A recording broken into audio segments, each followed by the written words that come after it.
Welcome to Echoes of the Silk Road, a place where mystery, legend, and the unknown intertwine. From chilling encounters to forgotten folklore, every story is a step deeper into the shadows of history and imagination. If you enjoy unraveling the eerie and unexplained, make sure to like, share, and subscribe. And now, let's begin our journey down the Silk Road. The House That Waited. It began with a letter. Jonathan Alden, a scholar of history and antiquities, had spent years studying forgotten legends and unspoken horrors buried in the annals of time. One morning, as autumn's chill settled over London, he received an envelope marked with a wax seal bearing an unfamiliar crest. Inside, the letter was brief, yet compelling. Mr. Alden, you are requested at Blackwood House, on the cliffs of Ravenshade. There are matters of great importance to your expertise, matters that cannot be explained in ink. You will be compensated handsomely for your time, but I must implore you to come at once before the house claims another soul. It was signed simply H.W. Blackwood. The name stirred something in Jonathan's memory, a half-forgotten tale of a noble family whose lineage had been cursed. Their grand estate abandoned to the windswept cliffs of the northern coast. The Blackwoods had not been seen in nearly a century. Intrigued and tempted by the mystery, Jonathan made the journey. Ravenshade was a village draped in shadow, its streets lined with weather-worn buildings where the locals whispered behind their hands. The mention of Blackwood House turned their faces pale. "Stay clear of that place," the innkeeper muttered as he poured Jonathan a drink. "Nothing but death and madness up there." Yet Jonathan pressed on. By carriage, he rode up the winding path to the cliffs, where the house loomed against the storm-lit sky. It was vast and grand, but time had worn its edges. Vines curled around its iron gates, and the great windows stared like black, empty eyes. The door creaked open before he could knock. A figure stood in the dim candlelight. An old man, frail yet sharp-eyed, dressed in the tattered finery of another century. "You came," the man rasped. "Thank God." This was Harrison Blackwood, the last of his line. Jonathan stepped inside and the door groaned shut behind him. Blackwood House was alive. The very air was heavy with a presence unseen, the walls thick with whispers that slithered just beyond hearing. Dust lay undisturbed, as if no one had walked these halls in 100 years.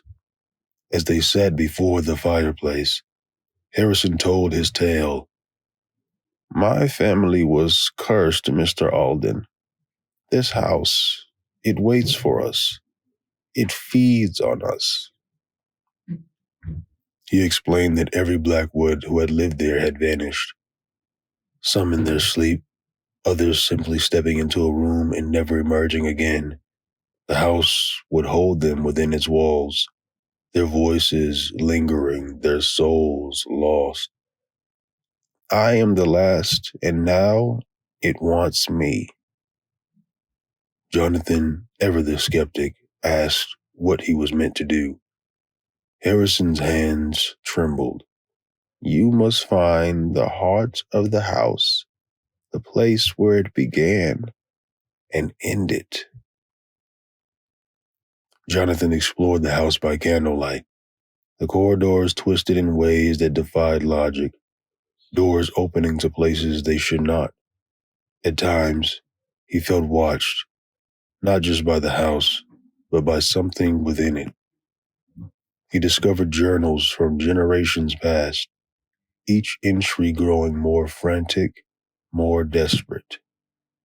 "The house is not made of stone and wood," It is made of hunger.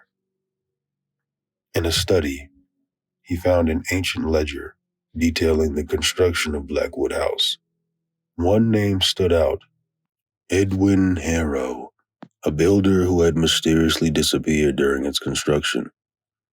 Then, from the hall beyond, a voice echoed, Jonathan. Not Harrison's voice, something older. He followed the voice to a locked door at the end of the corridor. It had no keyhole, only strange carvings. The moment he touched it, the walls seemed to breathe. Behind him, shadows moved. Hands, thin and blackened with decay, stretched from the walls. A whisper curled through the air. Join us. Jonathan stumbled back, but the shadows did not follow. The door, however, had changed. It now stood slightly ajar. With a deep breath, he stepped inside. The room beyond was unlike the rest of the house. It was circular, lined with mirrors, the air thick with an unnatural stillness. At the center stood a well inside the house. As Jonathan peered inside, he saw nothing but endless darkness. Then, a pale face emerged from the abyss. A woman's face, hollow-eyed and sorrowful.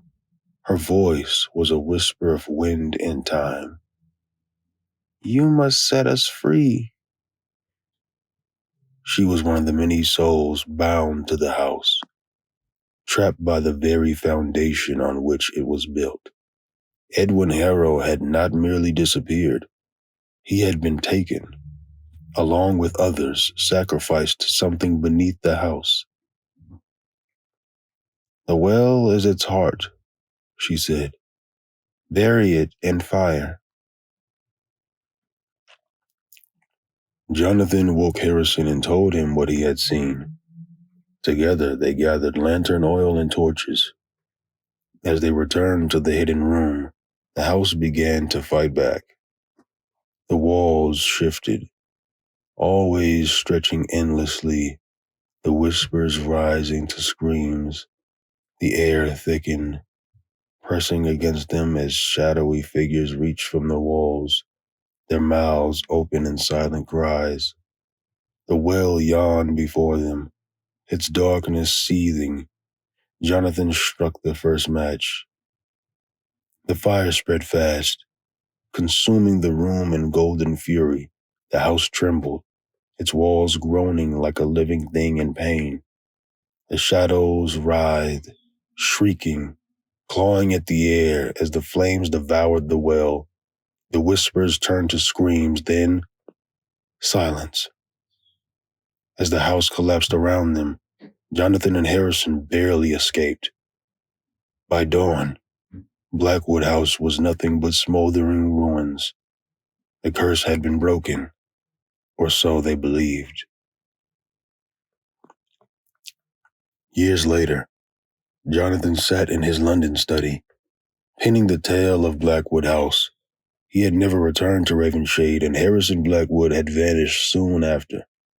But sometimes, in the dead of night, Jonathan would hear it, a whisper at the edge of hearing, his name spoken from the dark.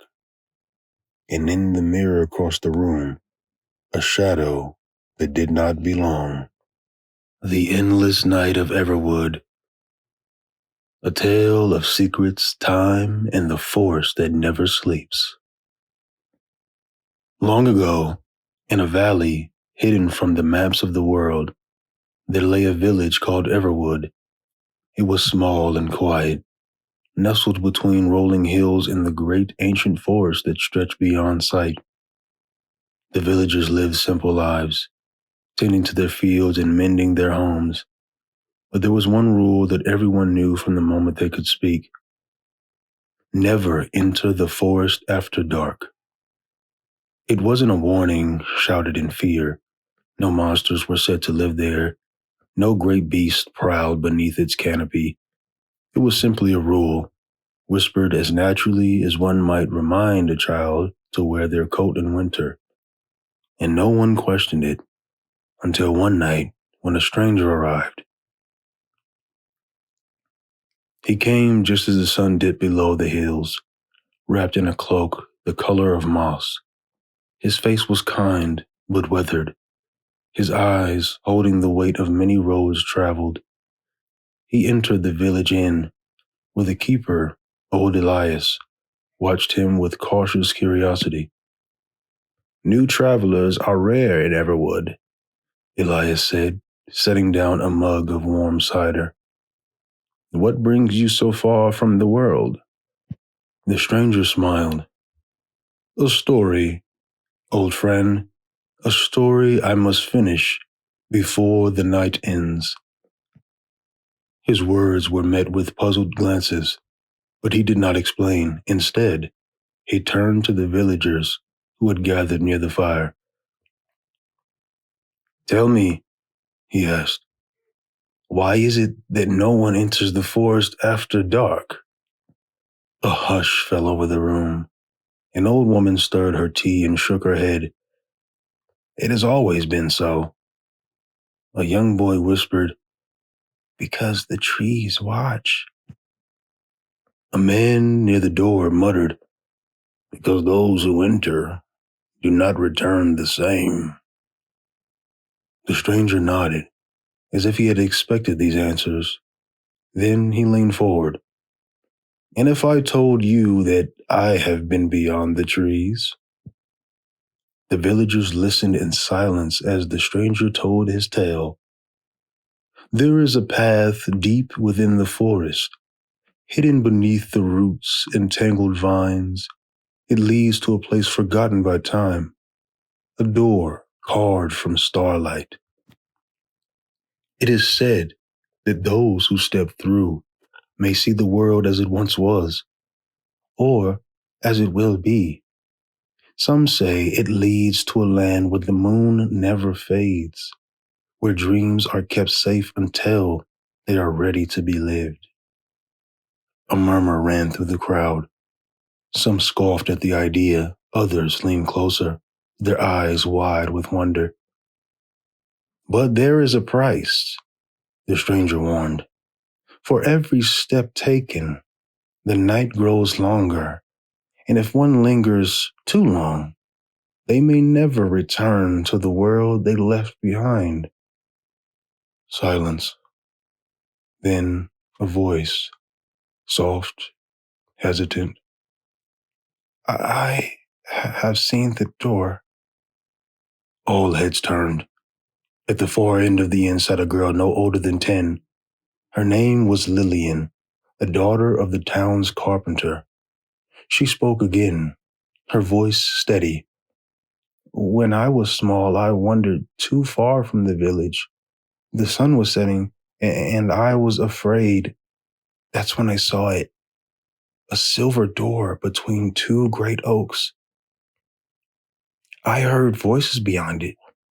They whispered my name as if they had known me all my life. But before I could step closer, the wind rose, and the trees shifted, and the door was gone. A chill ran through the room. The stranger met the girl's gaze. You were lucky, he said. The forest does not always give second chances. That night, the village did not sleep easily. The stranger's words lingered like smoke, and more than one person found themselves staring toward the tree line, wondering. But Lillian did not wonder. She knew the door was real, and she knew, somehow, that it was waiting for her.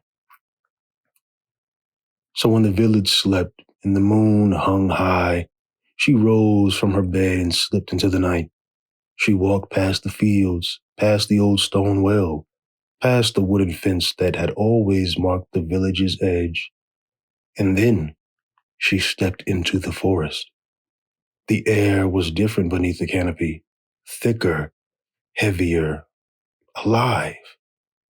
The trees stood tall, their branches twisting like fingers reaching for the sky. The path was narrow, winding, leading her deeper, deeper still. Then, at last, she saw it. The silver door.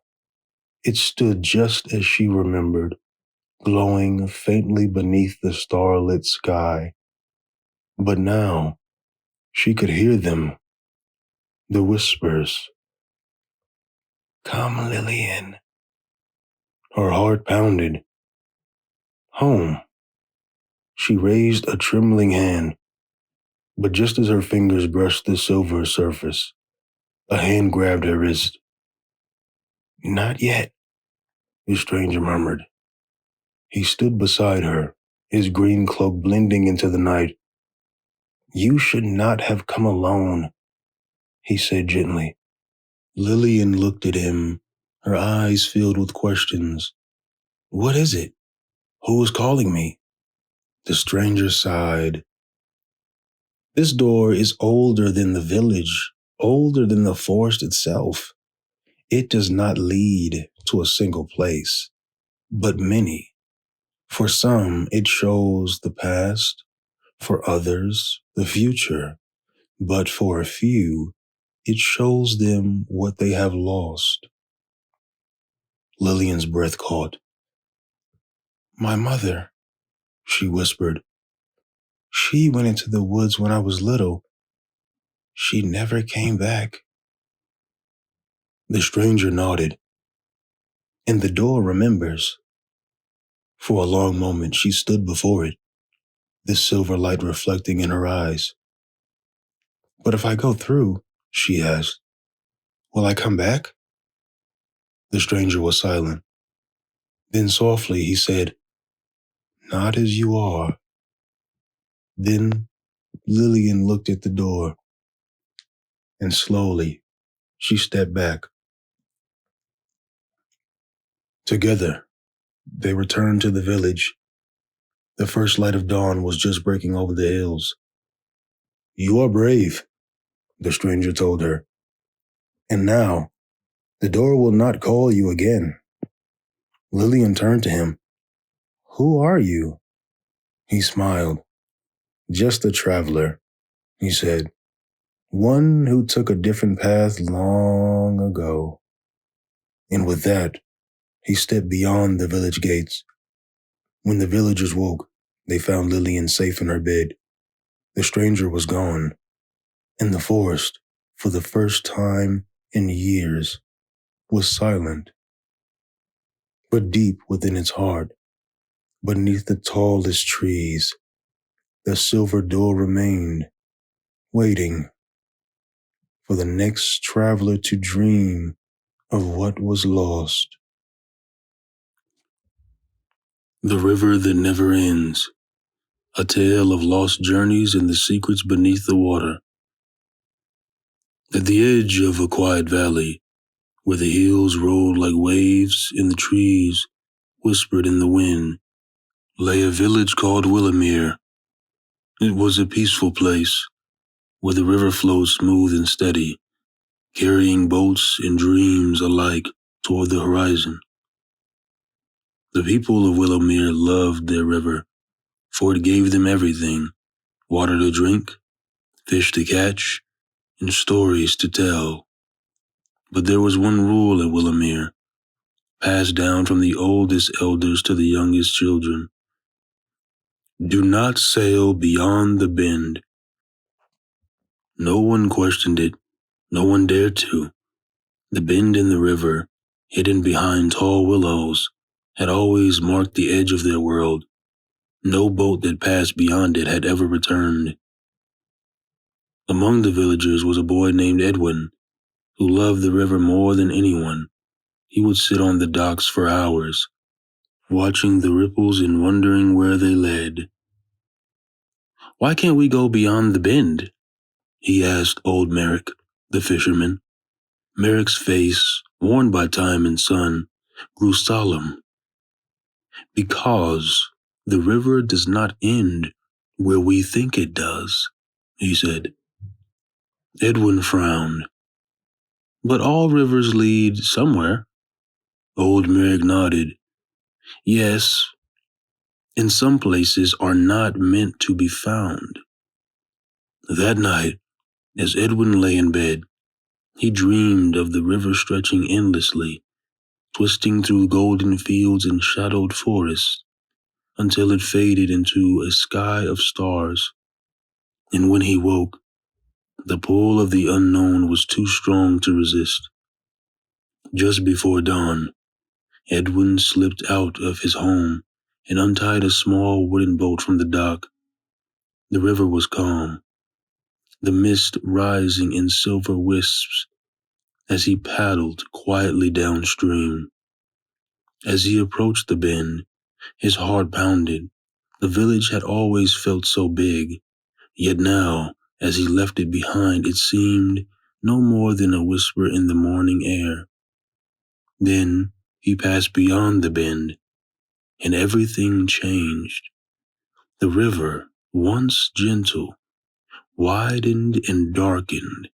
The air turned cool, and the trees on either side grew taller, stranger. Their roots curled into the water like grasping fingers. Edwin gripped the oars, but the current pulled him forward. He was not alone on the river anymore. The silence deepened, thick as fog. Shadows moved beneath the water, just beyond sight. The boat drifted past stone ruins, half sunken, their carvings worn by time. Then a voice, soft, familiar. Edwin, you found me. He turned sharply. A figure stood on the bank, pale as moonlight.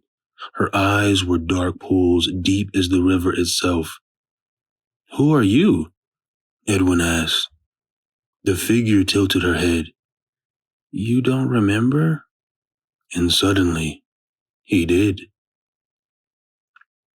Long ago, before Edwin was born, there had been another child in his family, a sister. Her name was Elara. She had wandered too close to the river one evening and was never seen again. The village believed she had drowned, but no one truly knew. Yet here she was, standing before him. You left, Edwin whispered. I followed the river, she said, and it took me somewhere I cannot leave. Edwin's chest tightened. Come home with me. But Elara only shook her head. The river does not let go. The current tugged at the boat. If Edwin stayed much longer, he knew he, too, might never return. But he could not leave his sister. You must go back, Elara said, before the river claims you. Edwin clenched his fist. Not without you. For the first time, Elara smiled. You already know how to free me, she whispered. And then, the answer was in his hands. The oar. The river could only take what was willingly given, so Edwin made his choice. With all his strength, he rowed against the current. The water roared in protest. The trees shuddered as if alive. Shadows surged beneath the boat, reaching. But Edwin did not stop. And then, Elara's hand found his. The river stilled. When Edwin opened his eyes, he was back at the village dock, his boat swaying gently. Beside him, Elara stood, real and whole. The villagers gasped, whispering her name, a name they had not spoken in years. Old Merrick stepped forward, his eyes filled with something like wonder. The river has given back what it took, he murmured. Elara turned to Edwin. Thank you. And for the first time in his life, Edwin did not wonder where the river led, because now he knew. It did not only take, it also remembered. And sometimes, just sometimes, it gave back. The Secret Garden, adapted from the novel by Frances Hodgson Burnett. A story of hidden places, forgotten magic, and the power of nature.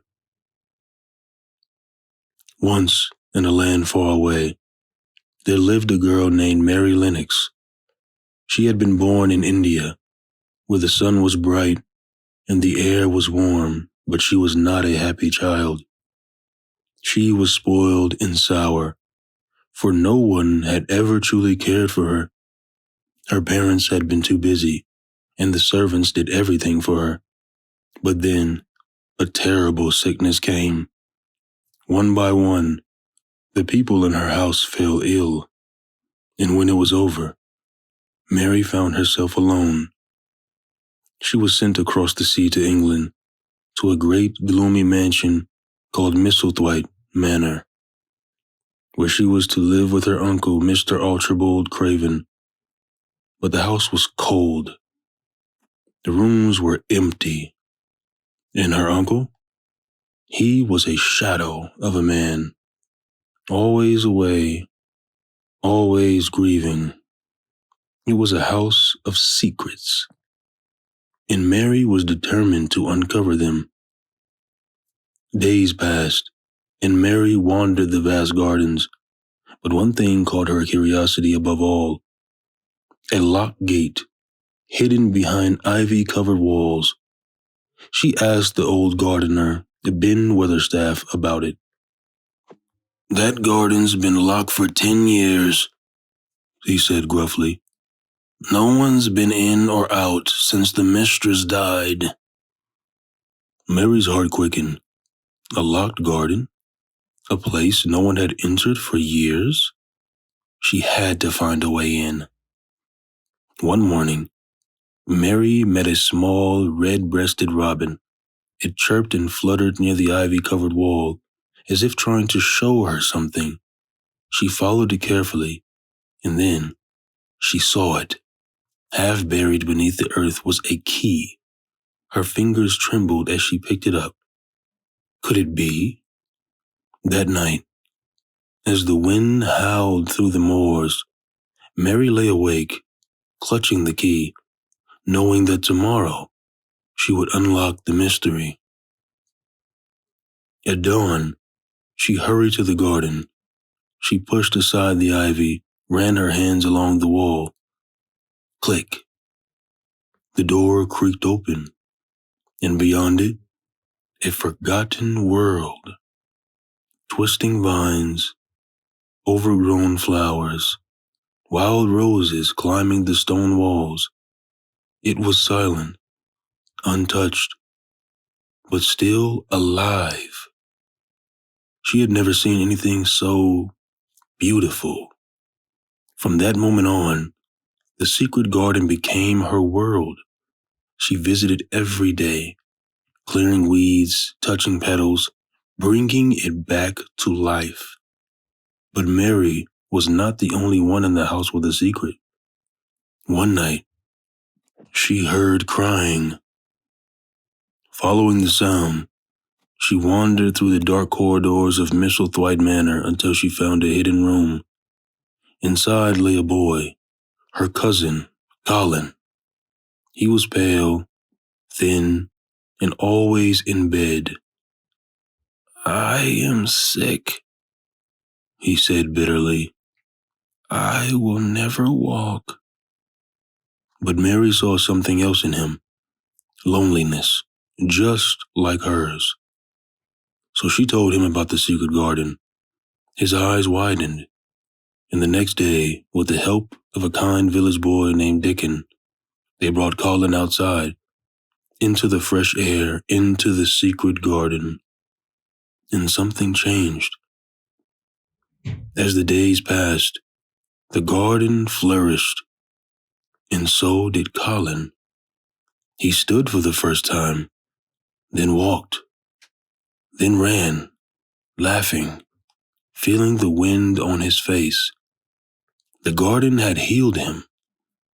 Had it been magic? Maybe.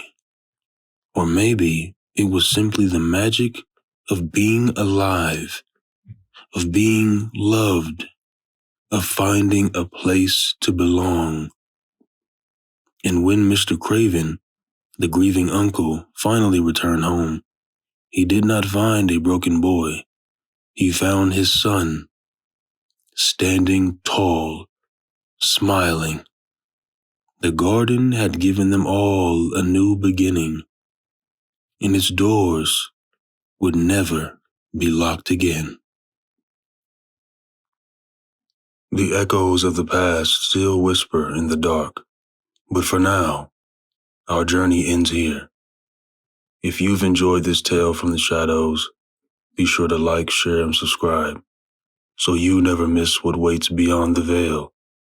Until next time, tread carefully and listen closely. The road is never truly silent.